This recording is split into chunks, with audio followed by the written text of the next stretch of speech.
মাছ বাজার শব্দটি শোনার পর আপনার মাথায় প্রথমেই যা আসবে তা হচ্ছে অতিরিক্ত শব্দ, মানুষজনের মিছিল, যেখানে গেলে কোনো কারণ ছাড়াই চিল্লাচিল্লি ও হট্টগোল শুনতে পারবেন। চলুন মাছ বাজারের ছোট্ট একটা কাহিনী শোনা যাক।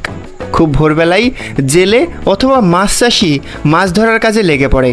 খুব সকাল সকাল মাছ ধরা শেষে তারা মাছ নিয়ে আড়তের উদ্দেশ্যে রওনা দেয়। একে একে অনেকেই মাছ নিয়ে আড়তে জড়ো হতে থাকে। তারপরেই শুরু হয় বেচা কেনার কার্যক্রম। হরেক মাছের হরেক রকম দাম। পাশেই বরফ জমানোর কারখানা। তারাও যেন ভারী ব্যস্ত সময় পার করে।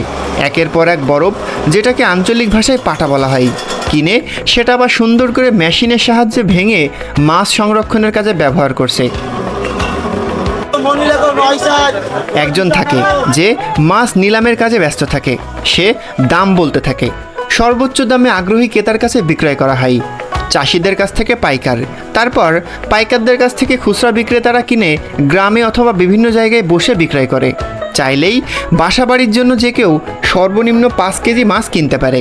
আজকে দর্শনা মাছ বাজারের দৃশ্য আপনাদের সামনে তুলে ধরলাম, যা দর্শনা আন্তর্জাতিক রেল স্টেশনের পাশে অবস্থিত। সপ্তাহে 7 দিনই চলে এই হাট। তার পাশেই কাঁচামালের হাট অবস্থিত। হাট দুইটির কারণে এলাকাটি সবসময় অনেক বেশি জমজমাট থাকে।